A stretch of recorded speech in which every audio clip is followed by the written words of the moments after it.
Hey guys, Nick's here. So the True Puka has responded to my tag with a few questions of his own, and I just went to rewatch through his video again just to make sure I had heard what he said.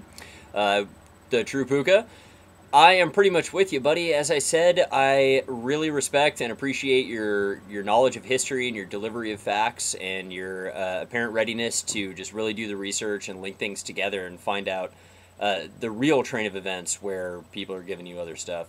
I like that.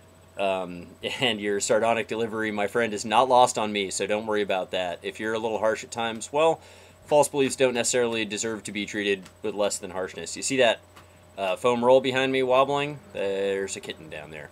Well, the True Puka says he's been on YouTube for some time, but only been making videos just recently in the last few weeks. That's honestly true for me as well. Just the last couple of months, perhaps, I've started making videos, and part of the reason that I made this tag is I achieved 10 subscribers, and they all seem like people with a lot to say and people whose delivery I admire. And I mean, you're folks that I watch on a daily basis. I'm subscribed to everybody on my subscriber list, and they're all folks that make videos that I find of interest. And the reason that I dropped this specific tag is because I hadn't given it much thought either. And hearing you say, hey, had a nice little video problem there. So to finish my thought, hearing you say that the importance of what you're saying is brought up by the thought of having many subscribers or viewers strikes home with me as well, and I'm considering the same issues. Now, I see that you have questions forthcoming, and I'm going to take quick notes, and then I'll try to answer them in turn. Alright, question number 1. Do you find human nature to be inherently good or evil? Well, you know, it really depends on whose definition of good or evil you're using, in my opinion. If one were to use the moral high ground supposedly taken by the Christians or the religious folks in general, then I suppose by that definition I'd have to say that most human nature is evil. By my own definition, I would apply good and evil much closer to the words harm and good, perhaps, or ill and good. I mean, suffering or lack of suffering. I find that in that field, the human nature, by and large, is fairly good, fairly benign. The thing is that it's very selfish, in my view. People will go out of their way to take care of themselves, at the cost of others, as long as they can distance themselves from that cost. If you... It's hard to draw up a good example because my life isn't quite as exciting as the movies, but if you were in a position where you could save your family, say if you have your entire extended family with you, 50 people, and you could save them at the cost of one other man's life. The proverbial experiment is the throwing the switches on a train, if I remember correctly, then most people would do it unless they had to see the person, and then the number decreases dramatically. So it's a posing question you give to me there. I would find selfish to be a much closer word than evil.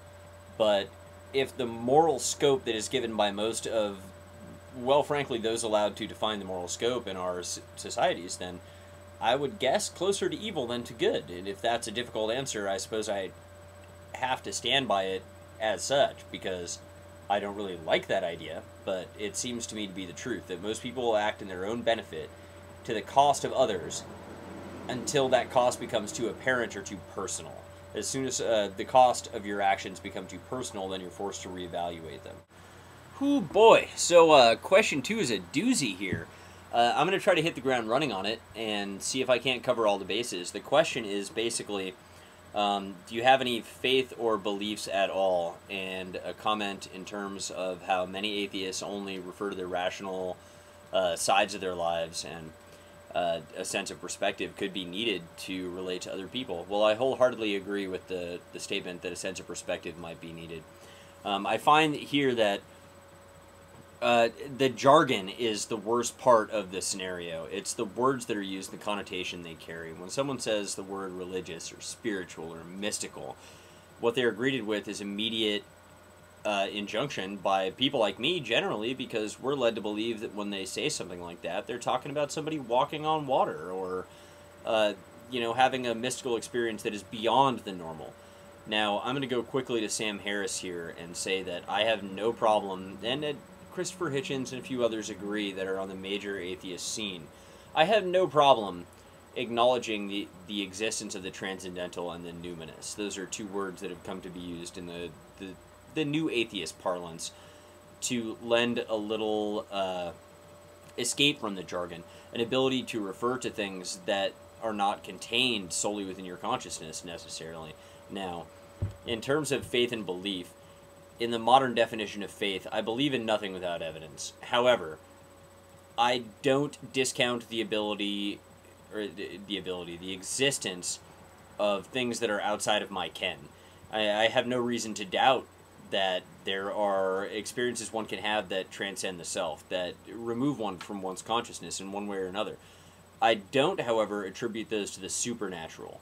So, if what one wishes to call God is that which one experiences when waking up in a moonlit meadow after camping, and who knows, maybe your lady friend was with you and you had a really good time, and you just wake up in the fullness of self and feel nothing but just the splendor of the world around you. I mean, I think most people know what I'm talking about there, whether they consciously realize it or not, that there is a feeling one can achieve through completely naturalistic means that just plain blows your mind. I don't have a better word for it.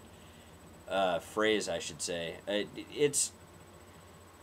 Things like this are attainable via other means, and I hesitate to ascribe the word supernatural to anything.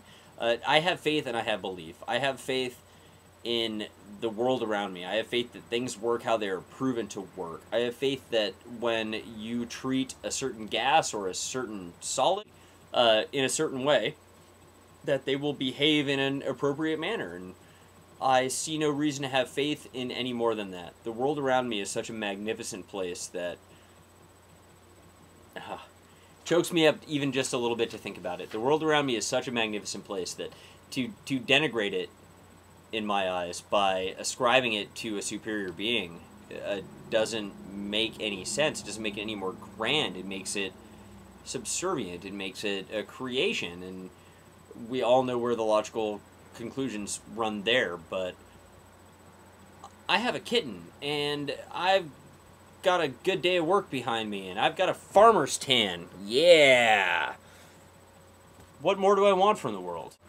The universe I live in is such a beautiful place that I don't see the need to denigrate it by attributing its value to something else. I find enough to be contented with simply looking around me. How many miracles of technology are between me and this screen, between me and you, between me and the cat who's sitting over there eating one of my birthday cards? To answer the question in a succinct and short manner, I have faith and I have belief. I have both, and I have them in the world around me and the magnificence that exists here, now. And I have no need for more. If there is more, then so be it. But I do not have a need. This next question, it is for me and the fish. Me and the fish. Get your hands off me. Get your hands off me. Daddy, go back to being my human slave. Ah! Look, it's the fish. You see him? His name is One Fish, Two Fish, and I know that you can't really catch his coloring in this light scale, but he was a very majestic, shimmery blue in the middle. Red fins, little red bottom fins, as well as dorsal and main strap on the back. And I'm sure most of you guys get that reference already. You can see that he's doing fine now, but his fins are all gone. I don't know if he'll swim back around. Yeah, swim back around, buddy. See how his fins are all gone? He lost his fins to a disease, so we are taking care of him. Well, there's the answer to your question. I will notify PETA immediately, and they can rest assured that the fish is just fine. Boy, I look really pink in this lighting, don't I? Well, that's kind of unfortunate, I suppose. Anyhow, well, I've responded to your tags there, Puka, and you've responded to mine, and hopefully everybody will get back to us, and we can start a lively debate. Thank you very much for responding. I liked your questions, and I hope my answers come somewhere close to explaining who I am and where I'm coming from. Anyhow, I'll talk to you guys soon. Nick's out.